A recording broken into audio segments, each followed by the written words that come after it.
station with multiple boosters. How important is the ground wire? How important is the ground wire?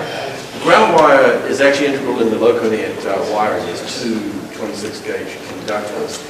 If you're running a very large layout, then it's better to put the grounds on the boosters between the boosters. So, can you hear me?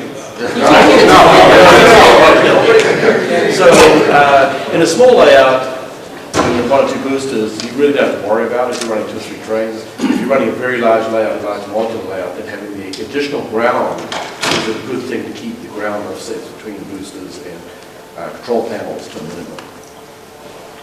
What gauge you said? Well, it'd be comparable to the short circuit current carried on the 12 gauge, you may say booster wire, so 12 gauge would be a smart, you don't need welding wire, just 12 gauge would be matching and effective. And that would be in parallel with existing wires and preferential. So, what you got, Rich? When you say ground wire, you're referring to the center plug of that seven yes, wire on the plug booster, in front of the unit. On the booster, we have a ground center terminal of the 7 is ground. Most of the time you don't have to hook it up, but if you start to run a lot of boosters, a lot of different power districts, that's a good thing. Because when you go between power districts, and sometimes you'll be drawing current from one rail, one booster, and returning it to the other. And the ground will then be the continuation of the loop. Okay? So if you're not moving between power districts, it doesn't really matter. When you start to move between power districts with different boosters, then it becomes more of an issue. Okay. Plans for a solid state replacement for a PM42? Any plans for a solid state replacement for a PM42? Okay. there will be some product in the future, yes. Okay. I can't tell you I have to kill it. Okay, we have a question about it. Yeah, the grounding is bonding from unit to unit, but should it also go to the ground? Sorry, the door was Should it closed. also go to the earth ground?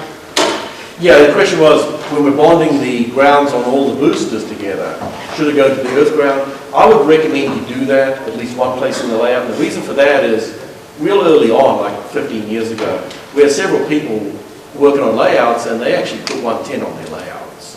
Okay. Steve Rosnick, Yes. yeah, okay. Steve Rosnick did that. Home on the weekend. Yeah, and he actually had a staple gun which had, rip conductors, and he put it right on his rails, and he lightened up his rails. The booster got damaged, but the real issue is human safety. If you have that ground in there, you're pretty much not going to let 110 run the rails for very, very long. Okay, it's a safety issue.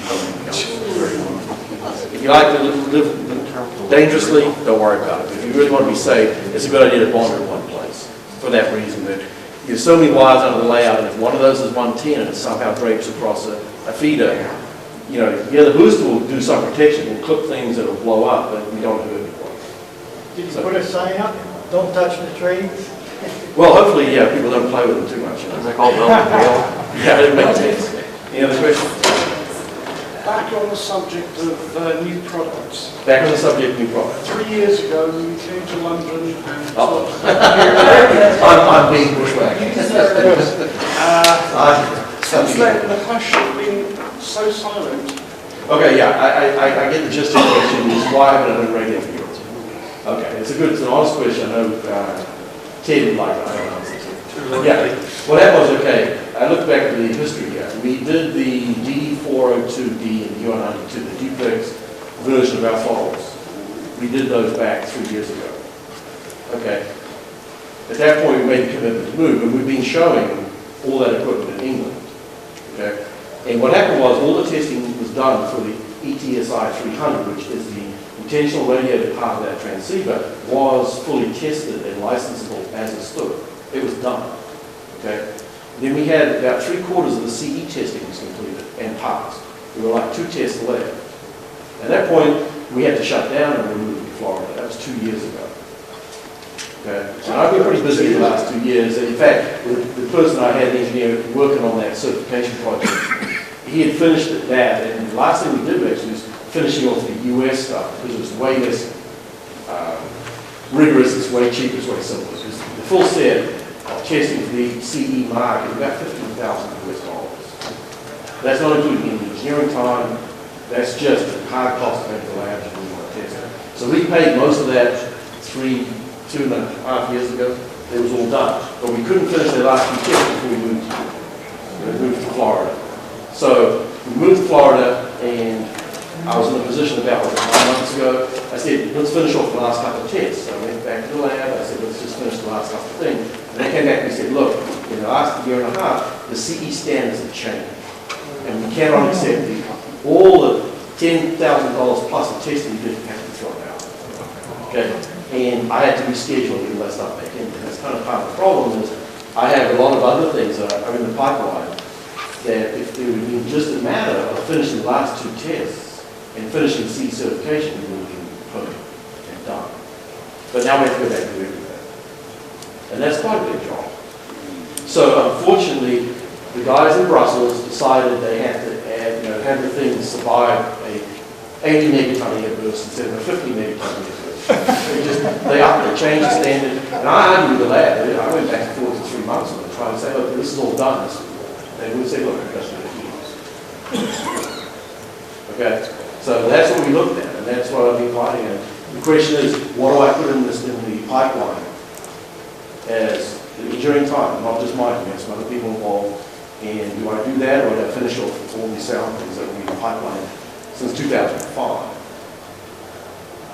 Now, the good news is, for the American customers, this is cold comfort for you guys, the American customers, all that testing was done at the same time as the CE. It's all part of the same, all the equipment went to the lab at the same time. The CE stuff was done, and the FCC certification testing was done at the same time.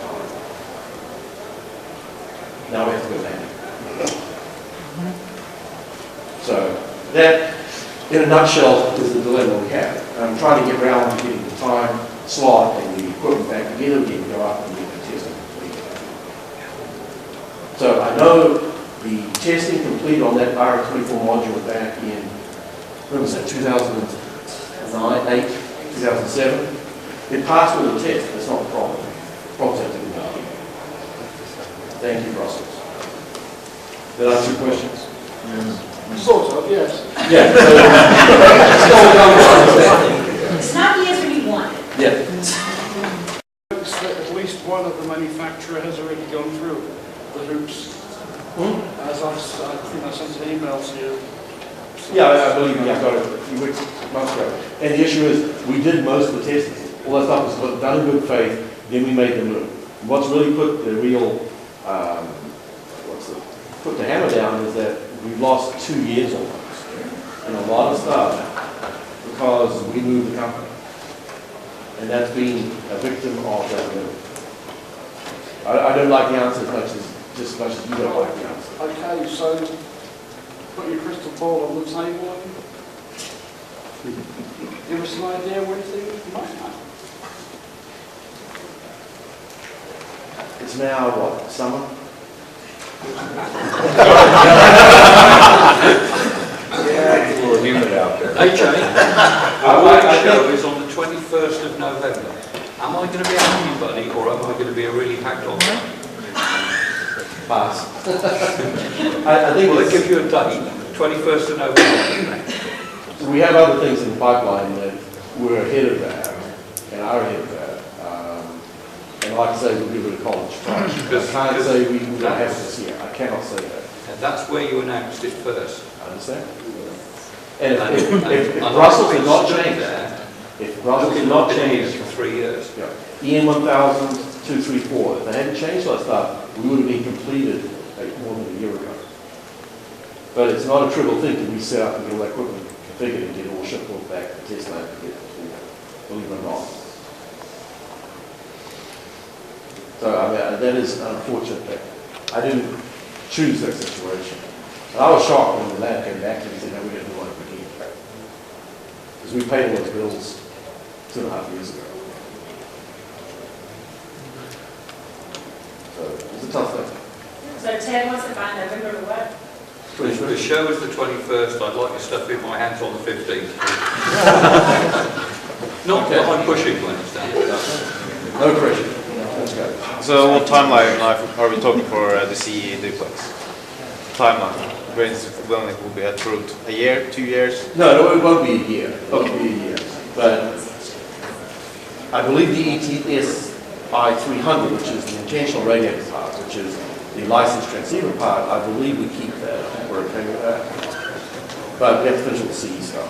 That's a lot of nonsense. Okay? Yeah, but the CE stuff, we will have it finished in a year. Yeah, well, I would be pretty comfortable that that would be within a year. Because you understand, there are other projects that got stopped ahead of even the DD402 for the US. Like, there's a whole bunch of sound stuff. We throw this way ahead of that. And that's also pushing through in parallel. So we have a lot of stuff going on. So it's not a happy situation. It's not a situation I would have chosen to happen that way. And I was kind of surprised. But I can show you the emails from the test lab, and they said, no. Because when I said, let's just finish the last 2 items and let's get it done, and we'll be ready to go in 30 days, they said, we're going to start again. And that's when You gentlemen need to go to the government to screw him up. they really are. Brussels decided to change and upgrade the standards. It's just, regulation. But I don't want to get into that, because this might go. Okay, who else? On the duplex throttle, On the duplex throttle? so I want to buy the new one, what is it, 402, Yes. and radio. And I have a system, I've had it for 10, 12 years, so I need a new receiver. I understand that. Do I need to do anything with the command station? No, our architecture, so the question is, he wants to add duplex radio to an existing 10-year-old system. His question is, does he have to change anything? The answer is no. Short answer is, we architected in low-net architecture from 93, I guess, to allow us to add stuff without having to update the command station. Okay, the original command station, you could do like 8 words, and then I sent it back, and now I can do the 12. So Yeah, actually, there was one change that occurred back in 96. The standard was changed for accessory functions 5 through 8 and 9 through 12. and I have that upgrade. If you have that upgrade, there's no other changes needed. And that wasn't a change, that just happened to be slipped into a document. And in fact, I think Jake reminded me the other day that it was over one day, all of a sudden, there was a bid assignment for accessory packet 2, so he flipped the allocation of bids. We already had product in the field. We had a product in the field for 2 years when that change occurred. All we heard about it was after it was done. So for customers who started to use sound post 98 or so, 97, they started to have issues with those. And that's the only change you've had to make in 15 years. How long have you been making this cheap? Right. 96? 96 to, what is it now? That's 10. Yeah, so it's 14 years. I mean, 14. personally, I'm kind of shocked we still ship that product and it still works great. So the short answer for you is it'll be nothing else to change. And if you had any DT400s of the old, existing, I understand. you can upgrade those as well. Right, and I have some of those, and those Yes. can be upgraded. So the only thing you have to add is the UR92 transceiver, network access point, somewhere on the network. And you can keep, if you had the old UR91s and simplex radio, they can work side by side. That's intentional.